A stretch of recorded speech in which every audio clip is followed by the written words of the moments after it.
Hi, my name is Ginger Annis, Veteran Service Officer for Alexander County. Did you know there are approximately 850 World War II servicemen and women passing away each day? Each of these service personnel have a story about friendships, families, experiences, and achievements.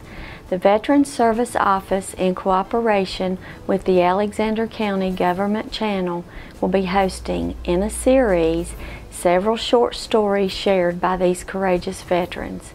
So sit back and enjoy our history, our heroes.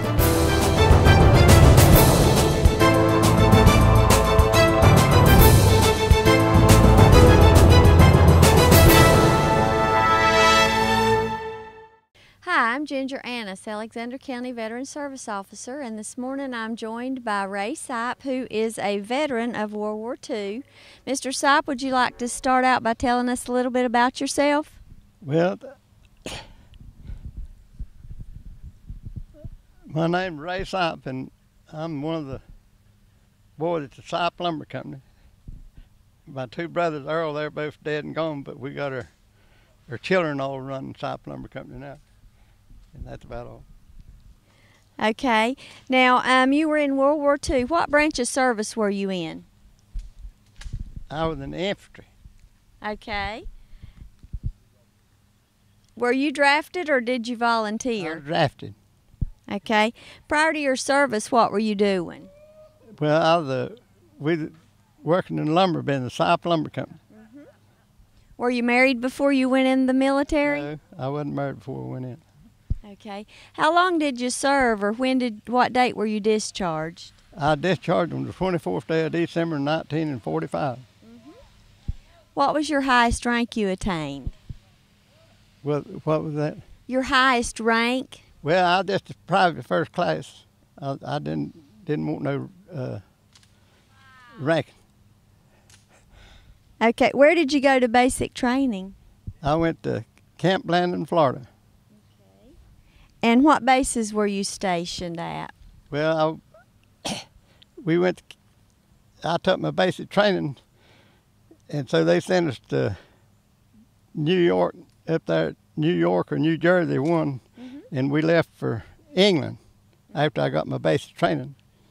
So you weren't around here very long? We left for England, and from England, Liverpool, England, we went to Normandy, and I landed on the beachhead just like the other boys did, but they wasn't shooting at us right there like the other boys were. In other words, they done made the beachhead, and I landed the same place they did.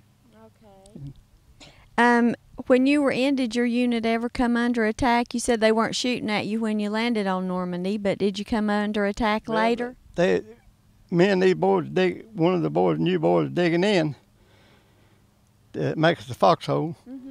And the sergeant, he come and got us, said, did we not hear them bullets flying around here? They're snipers shooting at us. And so I stayed with him one night, and this other boy, new boy, he stayed with another boy. They had these foxholes already dug.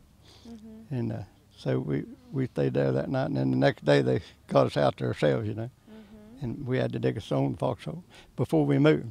I was in the 1st Army when they landed over there, and then we stayed there for a little while in Normandy, and they bought Patton in there, and they moved the 90th Division. I was in the 90th Division, and they moved it to the 3rd Army.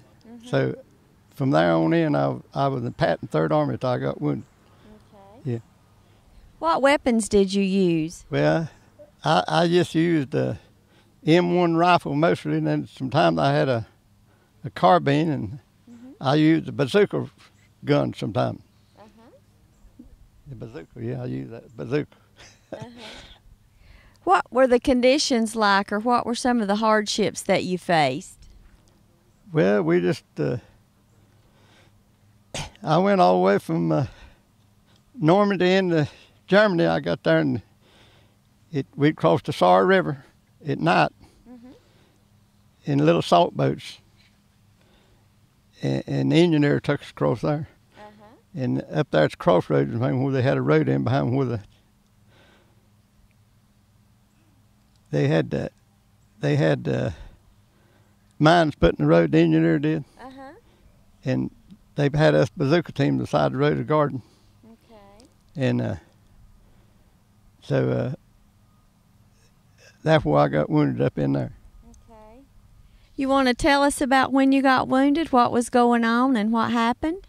Well, what was going on, we just, old Patton put us through that, across the Sorry River at night, and we went through the pillboxes, and we got up in behind there, and so we guarding the road, and there's this time here now, you know, I ain't telling about all the battles we had before, but this one right here, we're about to get into it there. There's two big old German tanks come up out there in the road, and we was guarding, and engineers, they done put mines out, and they just didn't hardly come far enough to hit them mines, and we'd have had it right there. I probably wouldn't have been here today. Oh, mercy. That was one of the things, I mean, you know, just like I'm telling, it could have happened. But we went through a lot before I got wounded. Well, tell us about some of those situations. What, the other situations? Before you were wounded. Well, we down there in Norman, and we went, fought all the way from Norman down there at from Normandy. We went pretty close Metz, you know, up through there. And we had it rough all the way up through there fighting, you know, in the war, shooting and a banging. And I don't never tell what all happened. I mean, you know, we just, a lot of time, we'd just get into it, and we'd be trying to make attacks, you know, and then we'd be going across a little field like, and boy, they'd let us have it with mortars, you know. Right. And some of them, they'd get hurt so bad, and we'd run back the railroad track there near the bank, and we'd run back. I looked up, we'd all down, because they're shelling us, you know. Right. Most of them all done run back now. I was up there. So I jumped up and I run back. We got over the bank where the shells wasn't falling. See, they didn't know where we were going to stop at. Right. And they kept firing them shells, you know, like mortar shells and things. And but they were going on down the woods behind where we at. So we haven't stopped at the right place. Some of them got hurt so bad we'd had to tell them. They was crawling back across the field, you know. We'd had to tell them which way to crawl, you know. And you know, to go left and go right. Right. They hurt so bad. Oh, mercy. And the shells, they just falling over when they're crashing. There, stuff just like that. I mean, we just into it all the time up through Norman. So you didn't have much rest, did you? Didn't have no rest at all. Okay. Did you make any friends in the service? Oh yeah, I had several boys, friend boys. I had two buddies. They more than that come to see me, but two of them I got to see them. One of them he come 2 or 3 times, but then they went on to Florida. He from Des Moines, Iowa. Oh, okay. And this other, he's from Ohio. He was on the front line with him, but he's in the 328th Infantry and I'm in the 327th. Oh, okay. Do you still keep in touch? Yeah, well, they've done died out, and we always wrote Christmas cards and things like that. And, Right. and the boy from Ohio, him and his wife, they come down by and seen us, me and my wife, one time. I never did go see him. I ought to, but I just didn't ever go see him. And then I had several other buddies, you know, in the Army. Right. And then on the way home, I seen Harsh Medlock. That's the boy that lived above where our place of business over there. And then I seen Arthur Johnson boy. Sam Johnson, I think was his name. And then Reverend Devon Dyson. They put me in the 100th General Hospital over there in Normandy, France, after I was wounded. Right. I went back to the hospital. And I'm in the 100th General Hospital. They'd set it up there in France. And what we're talking about, who was seen, I'm going to tell you. Anyhow, one day they want to know that I want to go with them, you know, to see the ball game. Our crowd was playing ball. Right. Our 100th General Hospital had a ball team, softball. So the 95th General Hospital was set up there somewhere in France, and Devon Dyson was in that hospital. Reverend Devon Dawson. Uh-huh. All right. I went, a bunch of us boys went to see this ball game, and there they called out Dyson, second base. And I said, my goodness, I said, that was Devon Dyson. And sure enough, it was Devon Dyson there. He's playing second base. He's in the 95th General Hospital, and they put me in the 100th General Hospital. Okay. And I always claimed that the 100 pretty nurses. Oh, Lord. 100 pretty nurses. And then they had me doing different jobs there in the hospital. See, I wasn't really a medic, but they did give us a little training. So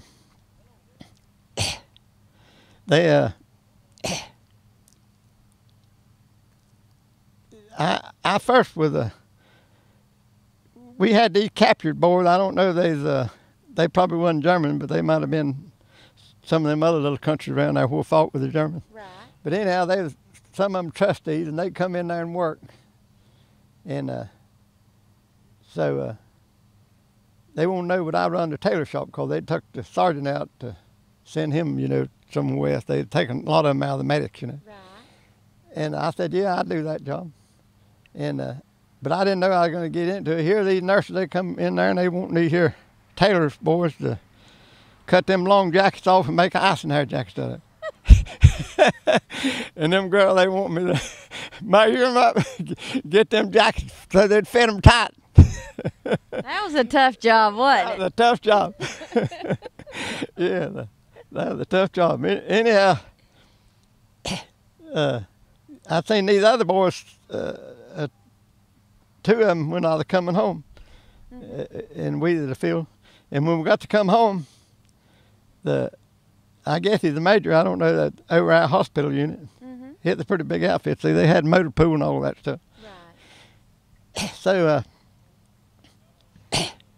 we waited there and couldn't get no way home, and somehow or another, he got us on one of these German capture ships. It is a luxury liner, and they had dropped a little bomb on it, but it wasn't hurt too bad. It just one deck or so knocked out of it. I don't know how many decks deep that thing was, 3 or 4 decks, I guess. Right.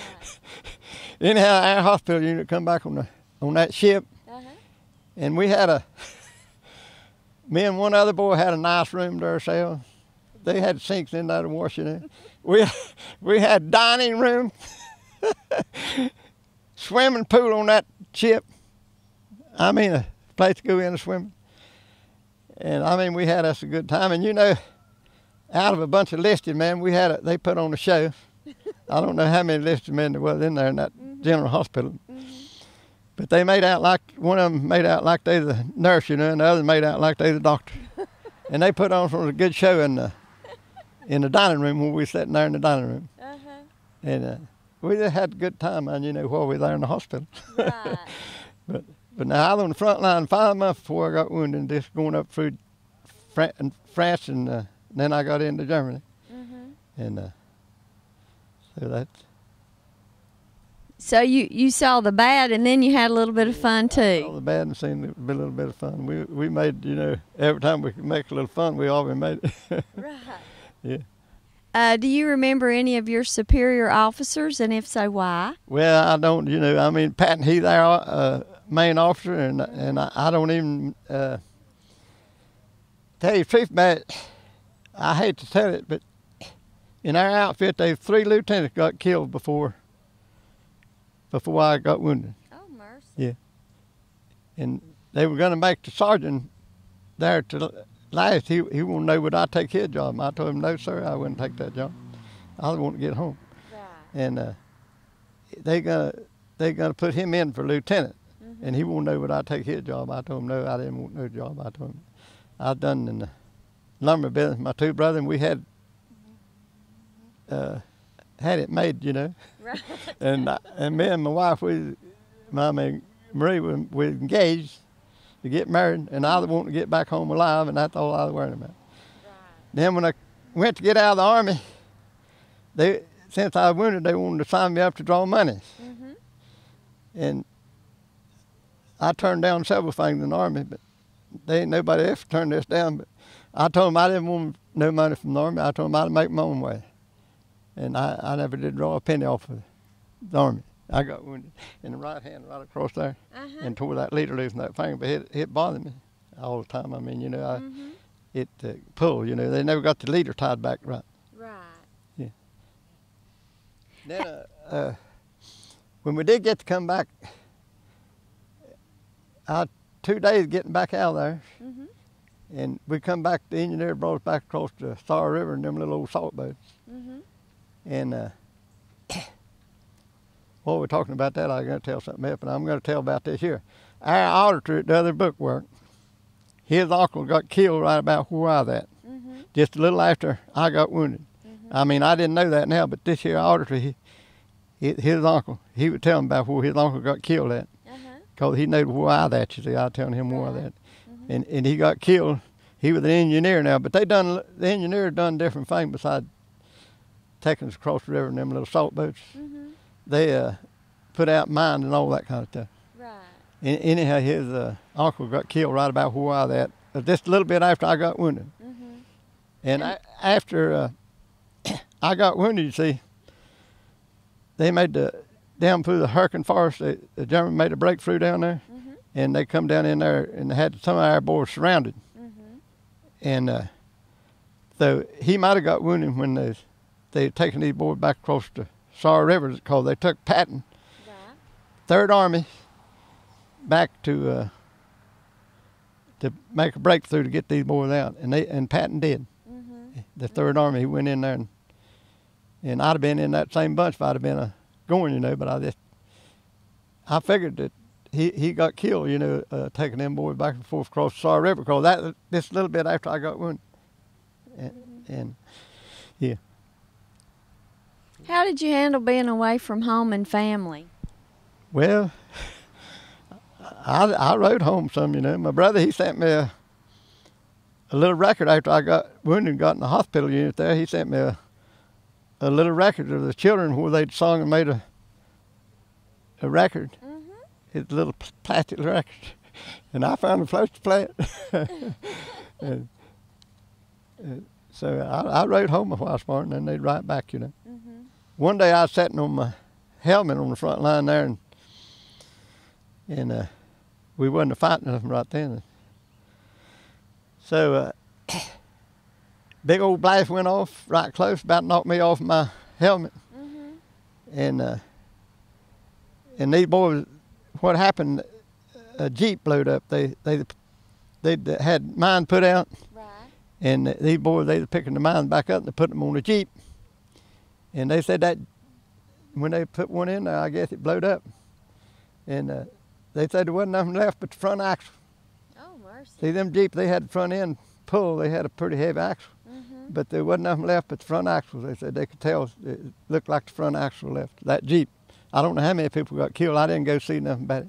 I mean, some of them might have could have went over there before that and see about it, because we wasn't ready to fight right then. Now, on the front line, I was on the front line for 5 months, but now, you know, we had, you know, like different infantry. I mean, we had like 327 infantry, 328, and then had a lot of different divisions and things. And sometimes we'd get to stay here, you know, where there wasn't no fighting going on. They'd set up places for us to take baths, you know. They'd have big old barrels with hole punched in them, and they'd pour water in them barrels. You'd go walk around there and take a shower. And then, you know, they had good eating for and stuff. Of course, now, at that time, but now, like on the front line, when I got wounded up there, they always said to leave your guns and your K-ration with the partner. So I left my K-ration stuff, and I went out there, and we'd done captured a German aid station up there where we was at. And that's what we was up there guarding around that aid station. I didn't know what was guarding, but I knew we was up there. But after I was wounded, I found out what it was. Anyhow, that's where I went and stayed. They would took me in there and put me in there, and I stayed all night that night. All day the next day till way in the night. And some of them was hurt so bad they couldn't go. I felt awful bad about leaving, but some of them, just the walking wounded, the only one could go. They had a guide first to take us back out of there. And they come, and we went out there and went back into Dillon, Germany. Now, this here was the town. I guess all the people done left town because they were fighting, you know, in there. And we stayed there at the edge of that town about an hour or two, and sometime way in the night, they got us back across the Sar River in the little old salt boats, them engineers, you know. And we got in that old Dodge ambulance. I know all about it. It had the Red Cross sign on the back of it, you know. I mean, a bunch of us boys were wounded, we got in that thing. And it's uphill, and that old clutch was about out of that thing. And it just would pull it. So we got out of there, and we went on back somewhere there in France. And so when they went to feed us, they was all hungry. Right. And you know what? They had a big bunch of spaghetti to first eat. So we ate that spaghetti, a big mess of that stuff, because we hadn't eaten 2 or 3 days. And it wasn't but no time till here they called out first to go to UK. That's England. So they loaded us on a transport plane, one of these here plane like they drop paratroopers and things. Right. A bunch of us got on there, and we come across the English Channel. I never have got sick. And I mean, all the rest of them said, we had that plane messed up at the time. Oh, look. So all that good spaghetti, you gave it back. Yeah. Yeah. Yeah, one of the nurses there, when I was in the hospital there, made me a cake. Really? Yeah, she fought a whole lot of me. And one of them was named Vicky. And I come home and we named our oldest daughter Vicky. Now, were you engaged while you were over in the service? We engaged, yeah. Okay. Yeah. Did faith play a part in helping you cope with the things that were going on? Oh yeah, yeah. I was a Lutheran, and you know, I still did say the Lord's Prayer at night. Every night I say the Lord's Prayer. Then maybe a little something else, you know. Yeah. I always said that, and when my foxhole, I'd say that. Right. And then they'd come around, they want to give you cigarettes and things to smoke, and I just, you know, if I'd take them, I'd just give them to the boys. I never did smoke. Right. I would never smoke. I didn't smoke cigarettes. Good for Yeah. you. Yeah. What else did you do for fun? You told us a little bit about that cruise ship you were on. Did you ever have any downtime? When they took our captain out of their Hunter's General Hospital there over the, you know, the motor pool and all this stuff like what I was in, the laundry thing and everything. And I'll tell you a little bit more right there too about that motor pool business. But anyhow, we had a few parties. We gave the captain a party one night. And there's some nurses there too, you know. And these boys, they had a tin tub full of punch made up. And I didn't know they'd put all that old cognac and stuff in it, you know. And you know, I drank a while more of that stuff and we partied. and the next day, I guess staff sergeant or something, he come by and he says, "Sipe, you're sick, ain't you?" And I said, "You know, yeah." I said, "You know, I'm sick as a dog." He said, "I'm gonna get somebody to relieve you." I drank too much of that stuff. It didn't make me sick. Oh, we had a few parties, you know, when some of them were gonna leave that way. Right. Yeah. Right. And we had a good time. I mean, yeah. Yeah. See, we had a PX set up there. You could buy cigarettes and candy and stuff like that, about any little thing you want. Right. And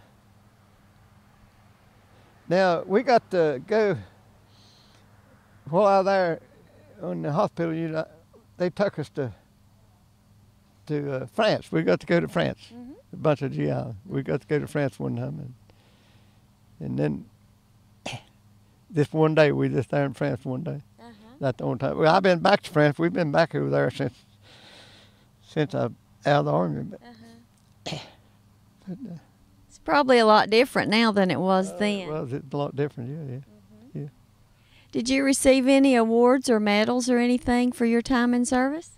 Well, I got several medals, but I mean, you know, I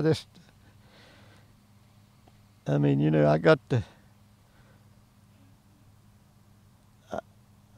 Purple Heart. You know, I was wounded. I got the Purple Heart. I mean, you know, a lot of other medals I got while in the army. All the medals you get on the front line, I got them 3 little battle stars. You know, They just battle stars. Mm-hmm. And then after I got out of the Army, well, I got the Bronze Star Medal from the Congress, from the United States Congress. Mm-hmm. Didn't you bring a shadow box with you? Can we show them? I got my medals here, right here. All the medals. See them 3 little battle stars right there? That's just little battle stars. Uh-huh. And here's the Bronze Star here. I got that for my record. Right. See, I got a medal from fighting in Normandy. We went to Charlotte to the VFW place down there, Mm-hmm. and the ambassador from France gave us a medal for fighting in Normandy. Uh-huh. It just Normandy. He didn't have it for France. It just Normandy. Right. And I got to shake hands with the ambassador of France, and that's somebody about like Miss Clinton. Mm-hmm. I mean, big, Mm-hmm. and we had got medal and thing down there too, but I got most all these little old stars here and things. I ain't got nothing much from the Army medics, because I just there in the medics, Right.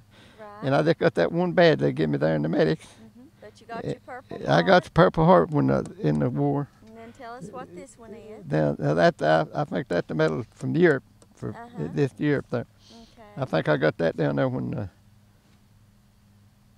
down there at the. But all these other little things there, I had them there, and the Purple Heart I had it, and these here little things up here I had it. Now that thing there, that's how many years in the Army. Okay. Yeah. All right. Very good. You want to sit back over there? Well, I was on the front line 5 months, just about all the time. But we did have, break. They let us come back, maybe eat and take a bath, and sometime like that. And what I'd say, I was on the front line. And Patton, 3rd Army, and I mean, he tough. And J. Lee Price, my first cousin, I didn't even know he was in the Patton's Army, but he drove the tanks for Patton. He's out here made an interview. I seen that on the interview. Right. Me and him first cousin.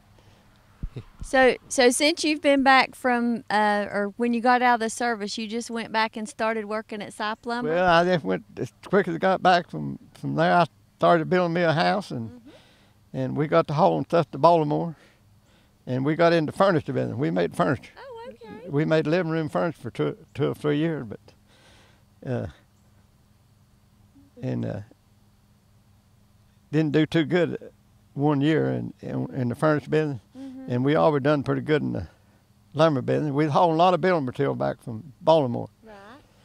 And so we sold our furniture up there. We made living room furniture, made it up there, and sold it mostly around Washington, up in there around Washington, Baltimore. We had a salesman up there selling it. And done pretty good a couple of years for furniture. And then 1 year it got bad, the furniture got bad, and we didn't do too good. And we still had hauling stuff back to make build houses and things. And we started kind of more or less in the building material business. We wasn't in the building material business. We just in the lumber business before the World War, before the war. But after we got out of the furniture business, then we started in the building material business. We got to hauling all stuff from up there. We built a few little houses ourselves, and I built my house. My sisters, 2 sisters built there my house, and we built 2 little houses there for the shop to live in, and a few other houses. We built around. We didn't really go into the construction of building houses, but we furnished stuff for them, But and that's what we just got started building in the building material business. That's what we've been in ever since. And I'm still here to work. I'm on the payroll. If I'd been like some of the other boys drawing off the Army, I could quit, but I'm still here to work. 89 years old. 4 more months, I'll be 90. That's what keeps you young, though. Yeah, and ain't nobody no happier than I am. Were any of your other family members, you said you had a cousin that was in the military. What about others? Yeah, Colin, he had to go to the Army. And Bobby, he went to the Army. He went to Germany after the occupation over there, Bobby, he's in the Army. And I guess them those 2 real close to me went to the Army. Yeah. Are you active in any of the local veteran organizations? Well, They always have them to join the VFW and stuff, but I ain't joined it. Well, you should. But I'm going to give them a donation one of these days. I don't know. They don't never come around. I'd give them one. These boys used to go around and put on the graves. I mean, we used to give them stuff, you know, to help, you know, to put stuff on them graves, you know. Right. They want certain little things to help hold the flags, you know. And we'd help them out like that, but I mean, you know. What advice do you have for the youth of today about the military? Well, it'd be good for people to go to the military. There's so many boys raised up, they don't know, they ain't got nothing to do, you know. They need to get out and do something, and I guess the Army is about the best place they could go. And some of them think they own the world when they get about 16 or 18, but they don't. We know better, right? Yeah, we know better. Yeah. Do you have anything else you'd like to share with us? Well, that's about all, I guess. That's about all it is. Well, Mr. Sipe, I want to thank you for talking with me today, and I want to thank you for your service to our country. Yeah. Well, I talk fast. I don't know. Reckon people can understand? I think so. Okay. I talk like I work.